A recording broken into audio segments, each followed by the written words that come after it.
Well, I asked, where's the beef? Let's call this for what this is. Oh my God! They are so hopelessly woke. How dare you? That is the intellectual capital of the left today. Give me a break. You are now watching the Daily Roundup. Hi, everybody. Ezra Levant here. How you doing? I am the Rebel Commander here at Rebel News Network Limited. What a pleasure to sit in this chair. You know, we started the live stream idea in 2020 when the pandemic was afoot and there was just so much to cover. We couldn't cover it all in our normal outlets. So every day I sat here and yapped for an extra hour or even 90 minutes. There was so much to cover, to go through the stats and to debunk the misinformation. And by misinformation, of course, I mean the government misinformation. I think it took us about 2 weeks to realize that 2 weeks to flatten the curve meant 2 years to flatten the curve. That's how these live streams started, but we've kept it going now. Unfortunately, over the years, I got a little bit busy with red tapey things here at the company, but I am trying to return to this chair several times a week at least because there's so much to talk about, and I can't cover it all at my 8 p.m. show. As you may or may not know, every day at 8 p.m. Eastern, 6 p.m. Mountain Time, I do a scripted produced show. For example, tonight, I'm going to talk about a new bylaw. Well, the bylaw is not that new, but it's going to be used in a new way.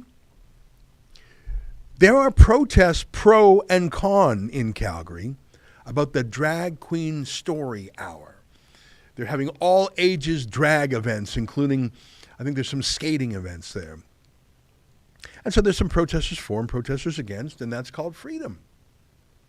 And, you know, as long as there's no violence or threats of violence.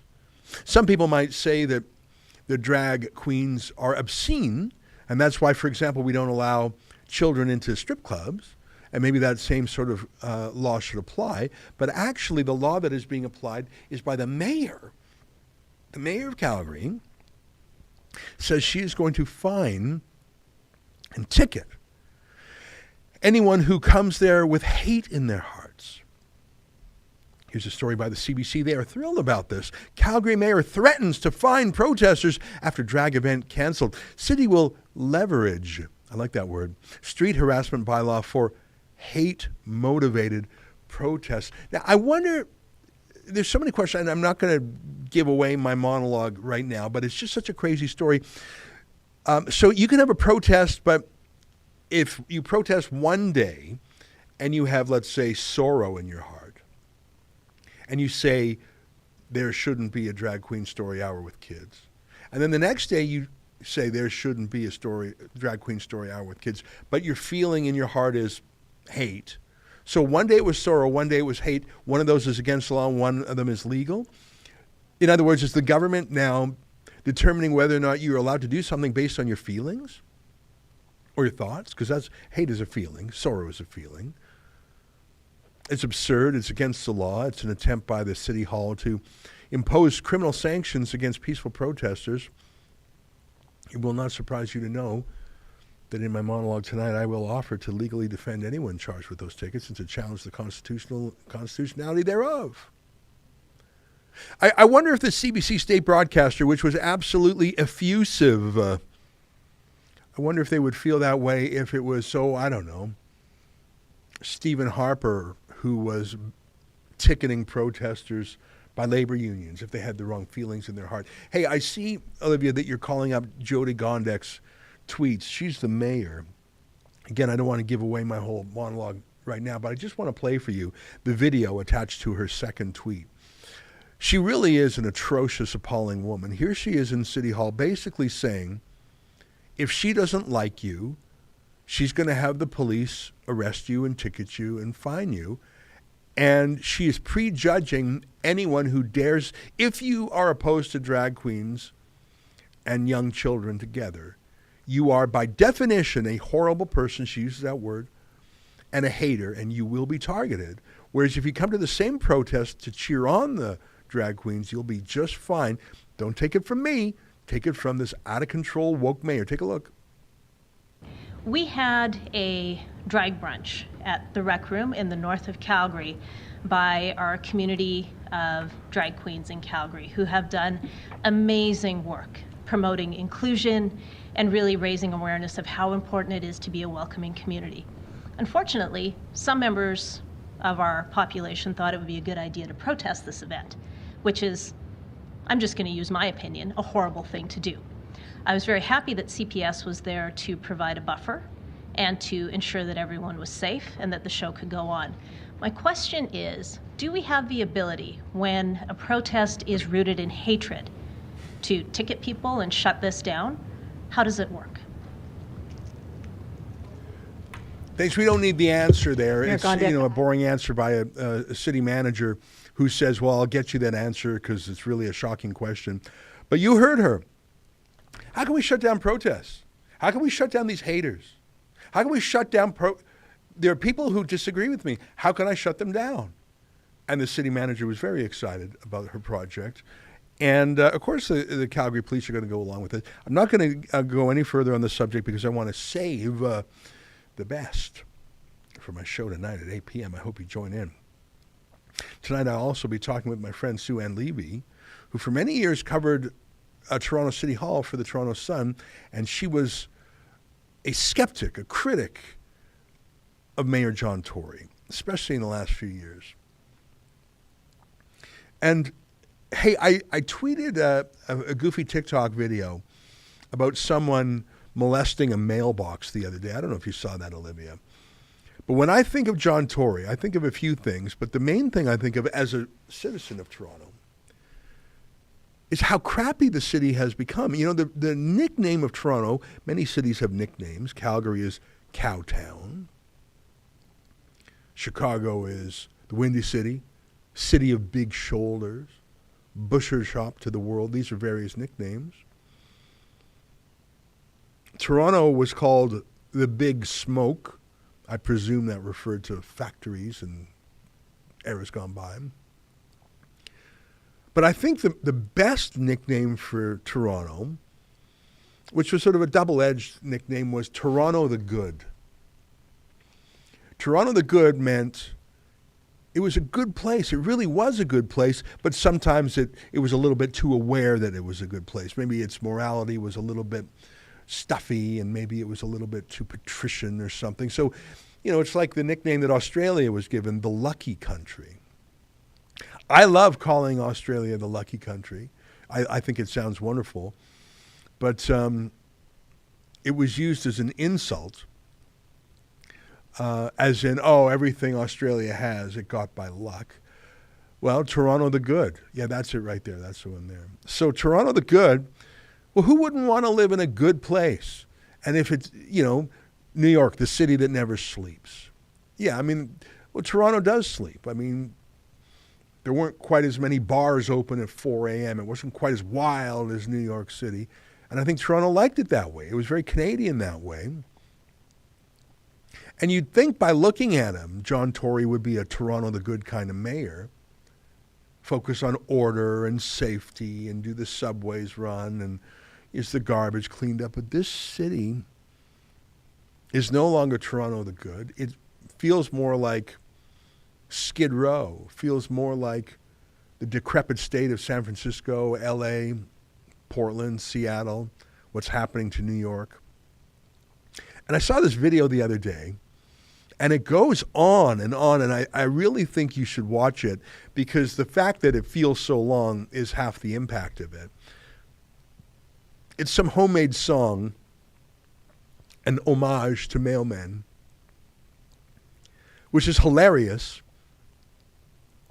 because it's some street person molesting a mailbox for an interminably long time, and no one cares, certainly not any authorities, certainly not any police, because that's Toronto in 2023. This is the Toronto that John Tory built. Play that TikTok video and weep.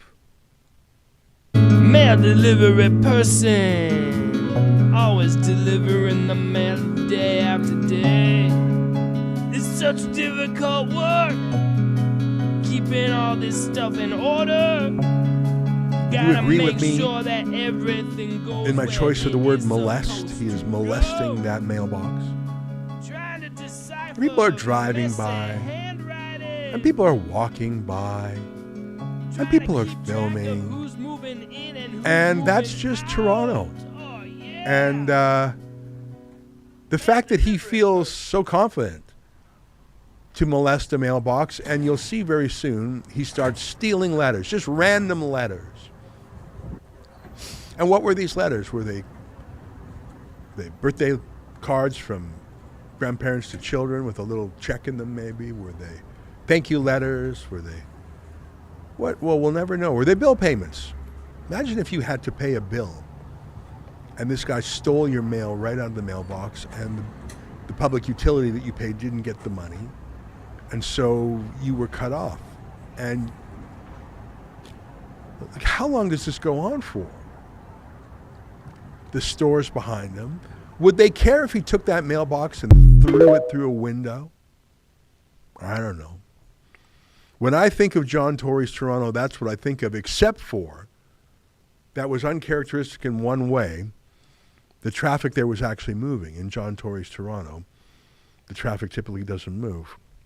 So John Tory, I thought, and because we've now learned that he was a deceiver. We've now learned that he's a shyster, a trickster, a liar, an actor, someone who was not who he said he was. Because this establishment man, this Toronto the good guy, turns out while he was telling you and me not to gather with others, not to mix households. Remember, he was the fool who drew those little circles on the grass in Trinity Bellwoods Park. While he was saying to you, you cannot mingle with others, he had a sexual relationship with a staffer half his age, cheating on his wife for 40 years. Here, take a look at the cad, the cheater, the deceiver, the adulterer, the rule breaker, the scold, admitting that everything about him was a lie. Take a look. I want to update Torontonians on a difficult personal matter. During the pandemic, I developed a relationship with an employee in my office in a way that did not meet the standards to which I hold myself as mayor and as a family man. The relationship ended by mutual consent earlier this year. During the course of our relationship, some time ago, the employee decided to pursue employment outside City Hall and secured a job elsewhere. I recognize that permitting this relationship to develop was a serious error in judgment on my part. It came at a time when Barb, my wife of 40-plus years, and I were enduring many lengthy periods apart while I carried out my responsibilities during the pandemic. As a result, I've decided that I will step down as mayor so that I can take the time to reflect on my mistakes and to do the work of rebuilding the trust of my family. I think it is important, as I always have, for the office of the mayor not to be in any way tarnished and not to see the city government itself put through a period of prolonged controversy arising out of this error in judgment on my part, especially in light of some of the challenges that we face as a city. I'm deeply sorry, and I apologize unreservedly to the people of Toronto and to all of those hurt by my actions, including my staff, my colleagues on City Council, and the public service, for whom I have such respect. Most of all, I apologize to my wife Barb and to my family, who I've let down more than anyone else. I hope the privacy of all of those impacted by my actions can be respected, and that includes me. I think, as you know, that I'm naturally a private person, notwithstanding some of the jobs that I've had over the years, and I hope you'll respect that, and the privacy of everyone else as well, especially my wife and family. I've made the Integrity Commissioner aware of the relationship and asked him to review it. I want to thank the people of Toronto for trusting me as mayor. It has been the job of a lifetime, and while I've let them down and my family down in this instance, I've nonetheless been deeply honored by the opportunity to serve the people of this wonderful city, and I believe that I did some good for the city, that I did make a positive difference for the city that I truly love, particularly during the pandemic. I'm usually known for taking as many questions as you want to ask, but on this occasion, I think I'll let my statement speak for itself. Thank you. So there's a few things going on there. I mean, you could say, well, Ezra, what's the big deal? They're two consenting adults, and it's true. But of course, when one is the boss of the other, was she hired for that reason? Was she promoted? Did she get benefits for that reason? Were they carrying on their illicit affair on company time with company resources? They were traveling. Were they traveling together? Were the trips arranged in a way that they could have their trysts. So that's the first thing, is the possible improper use of city resources. And the second thing is, when you have a boss screwing an underling, is she really willing, or is this some sort of job advancement on that he's gifting to her as some sort of sugar daddy, but not using his own resources, but rather promises that she'll get ahead with the city? Of course, there's the fact that he's lying to his wife for 40 years and lying to his children and lying to the world and living a lie just to indulge himself. But there's two things that came to my mind, and I'm going to ask Sue Ann Levy about these tonight when she's on my show. Why did he have this press conference now? Did he have some remorse over what he did? Did he acknowledge that it was wrong? No. He didn't come clean. The Toronto Star broke the story, and they were calling him and his girlfriend about it, and he said, oh, well, it's going to get worse. I may as well just announce it now. This happened, and he sought re-election even with this happening in the background. He only had that press conference. He only admitted what he said there, and he only took responsibility after the Toronto Star outed him. He wasn't apologizing for his affair. He was apologizing for getting caught. But where is she now, Emily Hillstrom? Where is she? She is at MLSE, Maple Leaf Sports Entertainment. What's that? Well, they own the Argos and they own the Raptors, and they're owned by Rogers. And John Tory and his family, in fact, John Tory gets paid $100,000 a year by Rogers, if I'm not by Rogers, which owns Maple Leaf Sports Entertainment. Did he arrange to shut up or to move out his adulterous girlfriend? Did he put her in MLSE as a way of saying, just shut up, we're going to take care of you now. I'm going to pay you off with a fake job at MLSE just to keep you quiet? Like, why would you move from City Hall over there other than the connection of John Tory himself, who was connected to Maple Leaf Sports Entertainment and Rogers? I think there's a lot more questions to ask. Was that a payoff? Were there other payoffs? Was it really a consensual relationship? Did it really end happily on both sides? I don't believe it. But I do believe that John Tory is a big fat liar who didn't mean a word he ever said, including about not gathering or visiting people outside your bubble. Oh yeah, he had a bubble, didn't he? And yeah, I'm not going to talk more about him other than it's a pleasure to see him gone. Super chat from Annalisa 1964. How you doing? Who says, great to see you, Ezra. Since I like to torment Sheila, today is your day. Please give my sweet Menzie a big huggy-wuggy for me. Well, I just might. It'll probably be a metaphorical huggy-wuggy. I think it would be uncomfortable for both parties involved if I actually gave him a huggy-wuggy. But thank you for that. We're going to take a short commercial break. I keep forgetting about the short commercial breaks. I'm going to take a short commercial break, and I'm going to come right back, and there's so much more to talk about, so I'll see you in a minute.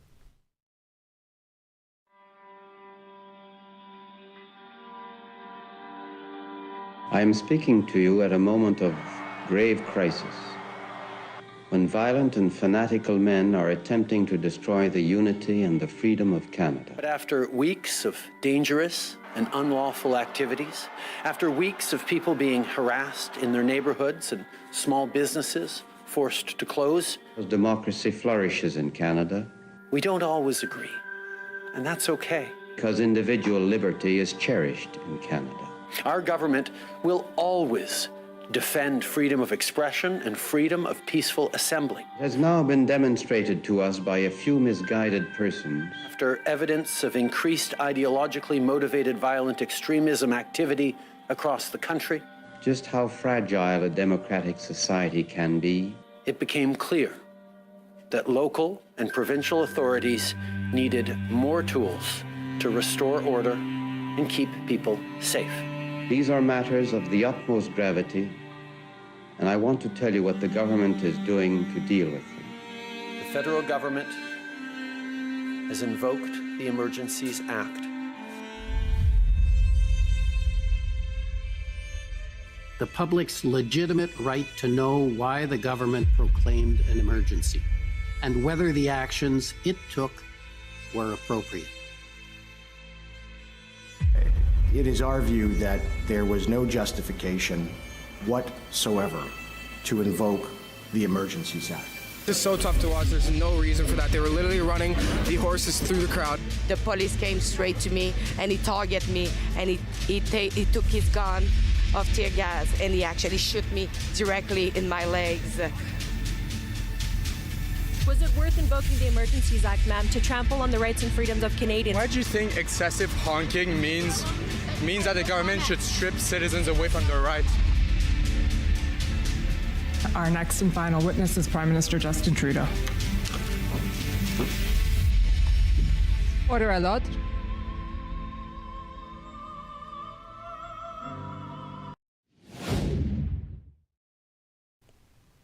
Very exciting. Trudeau on trial. I love these documentaries that we're coming out with.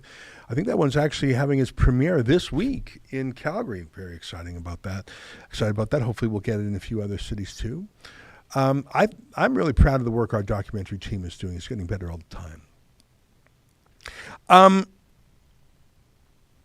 want to show you a few other videos on different subjects. It's 1:22, so I think we've got some time to go through a few things. I want to go to a U.S. clip of their press secretary, Karine Jean-Pierre. And it's a tough job being press secretary to the President of the United States because there is no subject in the world about which he might not be asked. As in, he could be asked about literally anything in the world, from the Super Bowl to domestic politics to party politics to, literally any one of 200 foreign countries. He could be asked something. And the press secretary has to be ready to answer as well as possible and to go on the offensive against his enemy. So I can't imagine a tougher job other than being president himself. But you'd think you would know a little bit about NORAD. Do you know what NORAD is? It stands for North American Air Defense. It's a treaty between Canada and the United States that basically defends our northern continent. And we talked about this the other day. After the Cold War, we set up the Distant Early Warning Line, which was the DEW line of radar in the north, to catch glimpses of either Russian bombers or Russian ICBMs, intercontinental ballistic missiles, bringing war to our continent. And it was a team effort between Canada and the United States. And the DEW line was replaced with a more modern Northern Warning Line. And if there's, and I don't know how the cooperation goes between Canada and the United States. Obviously, the United States does the heavy lifting in defending the continent, but Canada has some respect, I imagine, because we are half the continent.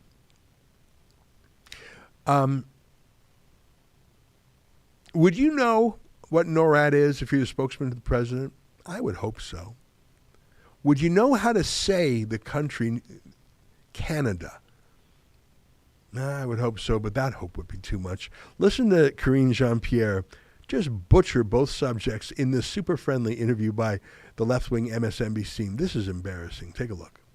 Why is the American military shooting something out of the sky over Canada? Because it's part of NORAD. The NORAD is part of it's a what you call a coalition, a consortium, a pact of nations. A pact, okay. Exactly. And so that's why we were able to do that. Again, we didn't do it on our own. We did it clearly in step with Canada.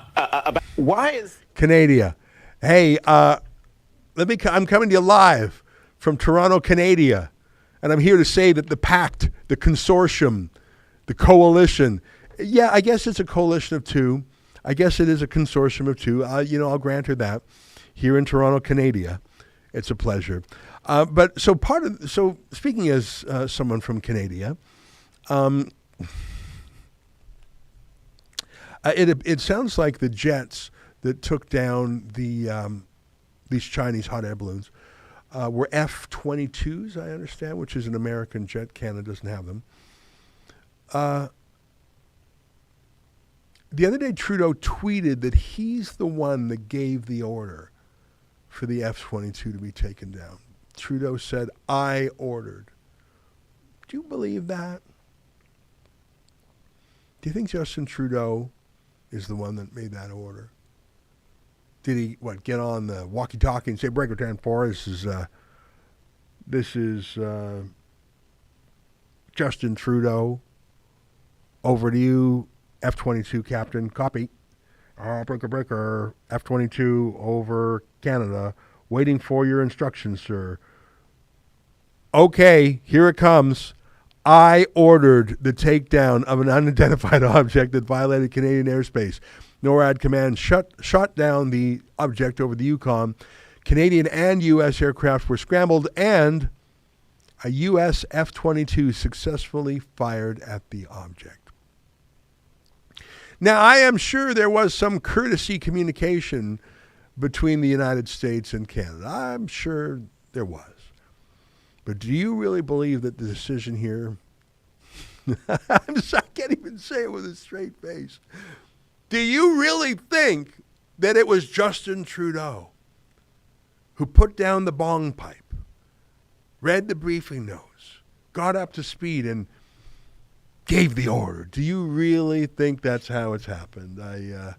I do not think that's how it happened, my friends. I think that the order was given by the United States, not by Joe Biden either. He was probably sleeping. Yeah, I'm a bit of a skeptic. I think we have video of that same thing. Do we have a video? Here's Trudeau telling you just how much of a boss he is. Let's take a listen. Yesterday, NORAD confirmed that an unidentified object entered unlawfully Canadian airspace. It represented a reasonable threat to civilian aircraft, so I gave the order to take it down. Canadian and American fighter jets were scrambled, and an American F-22 successfully shot down the object. Recovery teams are on the ground looking to find and analyze the object. Yesterday afternoon, I also spoke with President Biden and confirmed together that we will continue to do everything necessary to protect the sovereignty of our shared North American airspace, but also to do everything necessary to keep our citizens safe. I want to thank the members of the Canadian Armed Forces and all those who serve in NORAD for doing everything necessary to keep us safe. Their service is extraordinarily important to all of us. Well, it's a pleasant change to have the Canadian military deployed against a foreign adversary as opposed to the truckers, which is the main use that the Liberals had for them last year, as we saw through their text messages that were released through the Trucker Commission. Yeah, I don't know what to make of these balloons, because I think part of me says, well, there's so many Chinese satellites. I think China has 300 satellites in the air, a good portion of which are spy satellites. Now, I understand from our friend Gordon Chang that a balloon is at a much lower altitude than a satellite and can spy in interesting and novel ways. Okay, I believe that. But I think here in Canada, we're already deeply compromised. You can spy on what our MPs are saying, but what if you actually install a spy in Parliament itself? So many news stories today. I don't know if you have the morning note that Jason sends out at 7:30 a.m., Olivia. Just half the stories in there are about Chinese intervention in our Parliament, Chinese intervention in our elections, China compromising MPs, the police on several occasions warning Trudeau about compromised politicians. Like, if you literally are an MP or a cabinet minister, federally, provincially, who is, look at this. CSIS warned Trudeau about Toronto area politicians alleged ties to Chinese diplomats. That's in the Globe and Mail. And there's so many stories like that today alone, aren't there? If you got one or two more, let's just show them. So my point is, there's a politician that the CSIS is so worried about, they're telling Trudeau about. Here's another one. Oh, yeah, we got that one already. Here's one from Blacklocks. Were the Chinese federal election, no cop probe of vote claims. The RCMP yesterday said it did not conduct any criminal investigation of alleged Chinese intelligence in the 2019 federal election. Members of the House Affairs Committee said the testimony was not reassuring and repeated claims of illegality. I'm very, very frustrated right now with the lack of information. So there were MPs who were critical of Communist China, who, according to reports, were targeted by China in the election, and China managed to replace the skeptical pro-freedom MPs with pro-CCP MPs. And the RCMP doesn't have a word to say. And I can understand why, because CSIS warns Trudeau about it, and he doesn't care. So my point to you is, all right, which is more dangerous, having a hot air balloon 60,000 feet in the sky, okay, or having a bag of hot air literally inside Parliament, in the Senate, in the provincial Parliament? I think having actual infiltration in our government is far more dangerous. So that's Canada for you. You know what? There was an interesting moment in committee, and those are words that aren't often said together. The government, besides having debates and question period and things like that, they have committees that examine matters and sometimes call experts. And most of the time the experts are practiced at what Orwell would call duck speak, just blah, blah, blah, blah, blah, blah, blah, blah, saying very little, very long. But the other day there was Canada's chief science advisor was called to testify and asked about this crazy idea. You know, Trudeau wants to transition away from fossil fuels. The world is not ready to transition away from them. Trudeau personally loves his private jet more than just about anybody, but he wants to transition off fossil fuels. Apparently he wants to transition off farming also. So between energy and food, I'm not sure how anybody's supposed to live, but don't worry, Trudeau won't go hungry. But the chief science advisor was asked about a proposal that they're following in the Netherlands and that Trudeau has expressed support for here in Canada, which is to require farmers to reduce the amount of fertilizer by 30%. Well, that's ridiculous. You're going to reduce crops. You're going to reduce yield. You're going to reduce food. You're going to reduce the supply. So, supply and demand. Why are you making food scarcer and more expensive?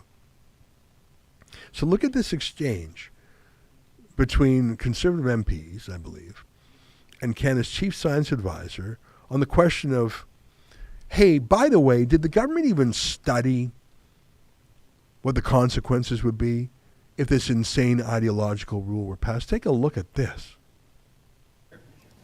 Dr. Namer, my questions are for you today. Your mandate includes, and I quote, advising on ways to ensure that scientific knowledge is considered in public policy decisions and that the government science is fully available to the public, end quote. Has the government asked you to produce any scientific reports or advice on the impact that reducing fertilizer emissions by 30% would have on Canada's food production? The short answer is no, not on that particular topic. That's a good answer. Couldn't be clearer. And it stuns the MP. He wasn't ready for that. Great. Okay. The answer is no on this particular topic.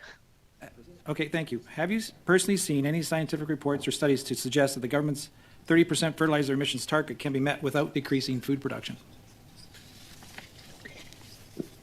Well, I can tell you that if we want to go seriously about our targets, we're going to need to consider actions in many different sectors, including agriculture, including transportation, including housing. But I think that in terms of the agriculture and agri-food, there are huge opportunities for the country. I think that we need to change our behaviors in terms of food wastage. But there are great areas of potential innovation in terms of agriculture, of precision agriculture, that we can reap all the benefit of the genomic revolutions, of even traditional knowledge that we talked about a lot. We know how we integrate it with other things and determine how we can decrease a lot of the fertilizers that we're using, enhancing the soils in natural manners. I think that science can support us in incredible ways in this. So you have not personally seen any scientific reports or studies to suggest that the government's 30% fertilizer emissions target can be met without decreasing fertilizer or food production, correct? You haven't seen any science on that. You have not seen any science on that. Well, I haven't seen any report on this. You know what? That was an incredible exchange. Her first answer was the most honest. She said, "No, there's no studies. We haven't studied it. No studies on it. We're going to demand farmers use 30% less fertilizer, but we don't know what that's going to do for the amount of food out there." Well, what do you think? And then the MP asks a second time, and she goes on some long tangent about we have to change your behavior. Okay, no, thank you. No one asked you to change my behavior. Waste less food. Yeah, okay, it's a good idea. I don't think that's a major problem. And then she said, "Oh, and there may be some traditional knowledge about these things." Okay, I thought you were a chief scientist, not sort of a folklore lady, but fair enough. And then the MP asks the third time and gets the real answer again, which is no, we don't know anything about this. This isn't science, this is politics, which we sort of knew. Well, it's 1:37. What a good time to take a short commercial break. We'll see you in just a moment. Have you checked out the fresh new swag we have at rebelnewsstore.com? Like this nifty resistance trucker sweater? We have warm, cozy sweaters, t-shirts, mugs, hats, phone cases, you name it. Everything to fit your freedom-loving needs or maybe even trigger a liberal family member or friend. And for a limited time, you can use code TAMARA10 at checkout to save 10% off of your total order. So head on over to rebelnewsstore.com, check out all of our new designs, make some purchases, and use code TAMARA, that's TAMARA 10 at checkout for 10% off your order. Head on over, check it out. If you want to look good and shine like me, you can do so at our store. Go to ribbonnewsstore.com. On this website, you have so much different style to wear, as this one, my favorite one, Justin Castro. With my code Alexa10, you will have 10% off on your next purchase. So don't hesitate, go now and look so good like me. Well, I tell you, Alexa looked so chilly in that little video there, but it looked like she had some really fun gear on. That Justin Castro shirt is by far our best seller. If you don't have one, I really recommend it. People love it. I give it as a gift all the time. It works in all languages. Last gift I sent it to a friend of mine in Quebec City. He loved it. He immediately took a selfie of it and sent me this selfie. If you can go to rebelnewsstore.com. There's actually two versions of our Castro shirt. On the left is just Castro, and you can see Castro is spelled E-A-U, so it's blending how Trudeau is spelled with Castro. And on the right, Justin Castro. Both of them are equally funny. I'd have to check which one of these is the better seller, because they, in a way, you want both of them, because they're two versions of the same joke. That is such a great shirt. I think I've given that as a gift to 5 people. It's such a good one. It's such a good, and you know what? Who was I talking to the other day? I can't remember who was telling me that they were wearing that shirt out in public, and someone started hollering at them, thinking they were for Trudeau, because that was their first reaction. And only a little bit later did they realize it was a joke mocking Trudeau, prickling at Trudeau. So this person on the street went from outrage to see a Trudeau shirt to right on, where can I get one? That's a fun experience to have on the street. You know what? Yesterday I went for a walk and I encountered 3 Rebel fans along the way, and it really put a spring in my step. It was fun to chat with people from all different walks of life. It was just really fun. I was with a friend who got a chuckle out of it. If you wear the Justin Castro shirt, you will get that same reaction. Now, you gotta be ready to meet strangers. Like, do not, if you are shy, do not wear the Justin Castro shirt, because it is a conversation piece. It is a conversation starter because it's funny. And look at that thing, glance at it, and people are going to think, oh, you support Trudeau? They're going to be mad for 1 second while their brain processes what they're looking at. And then they're going to get it. They're going to sort of laugh again. They're going to be slightly embarrassed that they were mad a moment ago. And then, of course, they're going to want to talk to you about it. So if you are an introvert that does not want to talk to people, do not wear this shirt outside the house. You can wear it in the house. You can wear it to sleep in. Some people wear T-shirts to sleep. I wear shirts like this when I work out at a very small gym, tiny gym. There's almost nobody there. And that's where I wear my shirts that have strong opinions on them. Yeah, we got some VHVs shirts. These are great shirts. We got some trucker shirts. I have a different shirt that's not a Rebel shirt, that's a raccoon eating garbage, because that's sort of what Toronto's like under John Tory. Now, I'm not blaming him for the raccoons. They were here first. Some shirts, you know what I wore this morning? I wore to the gym this morning. I wore my shirt that I got from the Rebel store that said, please don't eat me. It was the Catherine McKenna shirt. So that's the kind of shirt I don't wear too widely, because that one takes a lot of explaining, and I'm just a little tired explaining it, to be honest. The moment on that shirt is past, but I still have the shirt. But that Justin Castro shirt, if you're up for it, if you want to make friends, if you want to have high fives, if you want to get thumbs up, if you want someone even to honk honk on their horn, if you're a pedestrian, you get that Justin Castro shirt, that will happen to you, even in a liberal city like Toronto. And I tell you that from personal experience. And if you wear that Justin Castro shirt in a place, like I sent it to my friend in Quebec City, I'm trying to think who else I gave them to. You wear that shirt in Alberta, the BC interior, you wear that shirt, well, a lot of places, you are going to make friends who have something in common with you.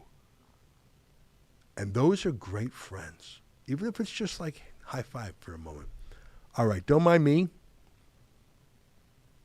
I just was impressed with the shirts that were going on there. A couple more super chats. Fraser McBurney says, let's have some fun this week. What is your guess? How many UFOs this week are shot down? What did say you? Hey, that's a good one. You know, UFOs makes me think of the word aliens, like from another planet, but they're not aliens. They're just spy planes or something. Yeah, I'd say there'd be a couple more this week. That's a good question. Time says, thank you, Ezra, Reed, Tory, Vile. How deep does this go? How many other politicians went partying and more during the pandemic, i.e. Boris Johnson? Yes, and why now? Well, that's the thing. I don't think there was a single politician that didn't cheat, because they were absurd rules. And the politicians on the inside knew they were making it up. There were some people on the outside who, ordinary people who were so trusting of government and wanted to be part of a team spirit moment that they went along with it. But I really felt early like the whole thing was a bit of a scam. Speaking of scams, have you heard about this 15-minute city business? In China, they call that social credit. They have all these checkpoints where you got to show your data, show your card, or you won't be let into the next zone. Of course, in prison, they call that a cell block. Oh, you want to go to that next cell block? Sorry, you got to be in this area here. But free people are not supposed to live that way. Maybe communist China lives that way. Maybe a prison lives that way, but you and I are not meant to live that way. If we want to hang out in our neighborhood, we will. If we want to go visit our friends in another neighborhood, we will. If we want to, it's a very Canadian-American way of thinking. There are parts of the world that are not car first. But America and Canada it's quintessentially automobile, because what does the car say? It says, I can go when I want, where I want, how I want, and I don't have to answer to anybody. There are some places that try and force you to do public transit, try and force you to do bicycles. Here's a video from GB News. Actually, the one you have there was a good one. The one you just had there. They set up these bollards or big planters to block roads. And, how does that work when there's an ambulance that needs to get by? There's all sorts of great video out there you can find of people in the dead of night destroying those. They're blocking off roads in cities. I think, GB News, it was the fifth vid you had. Yeah. Let's read that one. Let's read that tweet there. Is that Mark Dolan? I think. These deeply illiberal, un-British 15-minute cities are beyond the pale. They're hurting communities, hurting small businesses, and they've got to go. And it didn't take me 15 minutes to work that out. Mark Dolan on the dystopian plans for so-called 15-minute cities. I don't want to play the whole thing, but why don't we play just 2 minutes of it? This guy's so good. He's very funny, by the way. It's on GB News. Take a look. What can you do in 15 minutes? Empty the washing machine and hang up your fresh laundry? Read a couple of chapters of your favourite book? Watch half an episode of How I Met Your Mother? Well, creepy local authority bureaucrats would like to see your entire existence boiled down to the duration of a quarter of an hour, with the arrival of so-called 15-minute cities. This dystopian plan will see roads in some of Britain's most iconic towns and cities being blocked off, with cars being restricted to certain areas, all overseen by number plate recognition cameras installed everywhere, with a surveillance culture that would make Pyongyang envious. In some places, your car would have an allowance to drive on certain streets for a fixed number of days in the year. Some roads out of bounds to all. Many consider this idea laudable. 15-minute cities make everything walkable. You can go by foot to grab a coffee, do your grocery shopping, have a pint. And if you don't fancy walking, everything you need is just a 5-minute bicycle ride away. Lovely. Fans of this scheme say it will deal with traffic and congestion and make life easier, more convenient and sustainable for locals. Except that, as the MP Nick Fletcher, who's raised a question about this in Parliament, points out, these low-traffic neighbourhoods are having an impact on small businesses, given the lack of passing trade they now receive. Take a listen. Will the leader please set aside some time in this House for a debate on the international socialist concept of so-called 15-minute cities and 20-minute neighbourhoods? Ultra-low emission zones in their present form do untold economic damage to any city. However, the second step after these zones will take away personal freedoms as well. Sheffield is already on this journey, and I do not want Doncaster, which is also a Labour-run socialist council, to do the same. Low emission zones cost the taxpayer money, simple as. However, 15-minute cities will cost us our personal freedom, and that cannot be right. Well, the minister who answered his question, Penny Mordaunt, did not disagree. So projects like ultra-low emission zones in central London and other British cities is arguably impacting enterprise and is most certainly curtailing our way of life. The Telegraph today report that a low-traffic neighbourhood scheme in Haringey in North London has blocked off certain residential streets with cameras or planters to stop motor traffic using the neighbourhood as a through route. The council defended its actions, saying it aims to make it safer and easier to walk, wheel, scoot, cycle and shop locally. 6 months on, however, and the paper reports that 3/4 of traders on one Haringey street in particular are thinking of leaving in the next 18 months.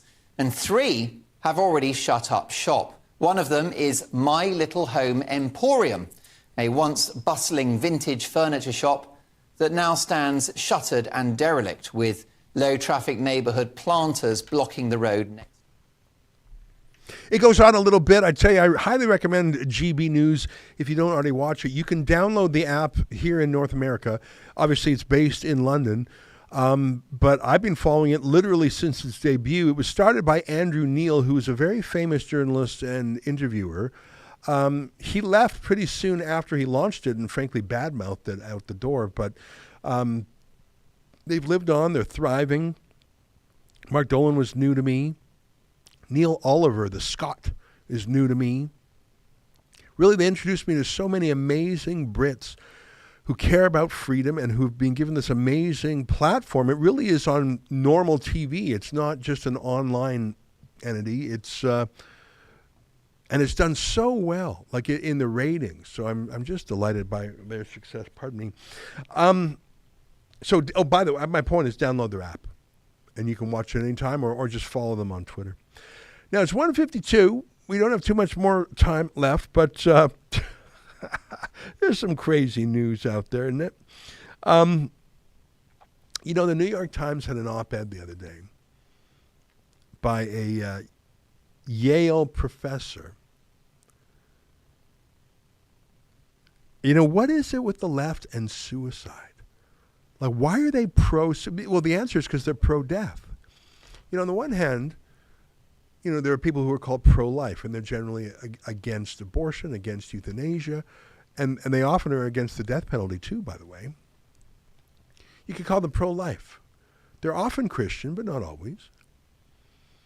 But the left, the culture of death, pro-death, pro-euthanasia, just why? Why? In some cases, like Bill Gates, they just think there are too many people in the world. Let me read to you the headline from the New York Times. A Yale professor suggested mass suicide for old people in Japan. What did he mean? Yusuke Narita says he is mainly addressing a growing effort to revamp Japan's age-based hierarchy. Still, he has pushed the country's hottest button. And, of course, they're going to give him a glowing platform in the New York Times. They're so excited about this. This is the same New York Times that, was it Tom Cotton or Josh Hawley, had an op-ed in there talking about perhaps using the military to stop the endless Antifa riots, and that caused a struggle session and the editorial page's editor to be fired. That's beyond the pale, but someone saying, well, let's just kill our old folks because they're old. Why would you kill the elderly? Because they're elderly, duh. Oh, well, it sounds like a real intellectual. Sounds like a real intellectual. Of course, he's a Yale professor. Unbelievable. Speaking of universities, I didn't know this, and I don't know if I believe this, and I've got some thoughts about this, but I see that universities claim to be able to cancel. Well, here, it's in the Telegraph of London, perhaps one of the most prestigious papers in the world. Universities can cancel your degree for wrongthink, and there's no real right to appeal. The government's free speech reforms may let students sue, but they will be no use to those who don't have the money to do so, by Juliet Samuel.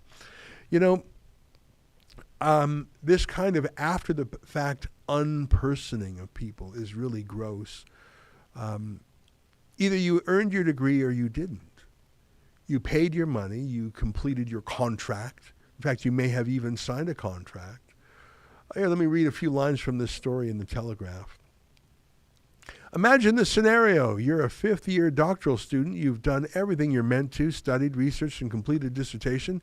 You're on the cusp of getting your degree, but in the final months, a fresh batch of complaints about your conduct surfaces, and the university decides to deny you a PhD.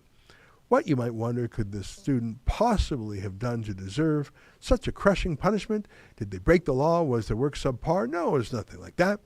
In fact, to read through the investigatory evidence on this real case, as I have done, is to delve into a litany of pettiness that almost defies belief. I wish I could name the student, but the person is reluctant to have their name associated with a penalty they are powerless to overturn, so I'll instead try to summarize the case. Anyhow, you can imagine the political correctness. Now, that's someone still in school, but what if you're done school? I don't know. I would imagine that these universities need to be sued. I think they need to be shaken up. I think that the universities, and Jordan Peterson says this a lot, they really are a scam. When Jordan Peterson spoke at a Democracy Fund event in December, he said that one of the real purposes of university, he said this, and I don't think he was joking, and I don't think it's a joke, is to find a spouse. What? Well, because they're vetting people from the right background, and are they smart enough, and are they wealthy enough, and do they have the same sort of station in life? And if you spend $150,000 in tuition or whatever, but find a wife or a husband, said Jordan Peterson, well, maybe that's worth it. That's not actually what they're selling, but if that's what they're delivering, that's not a bad thing to deliver. He said, obviously, the main thing they deliver is a credential.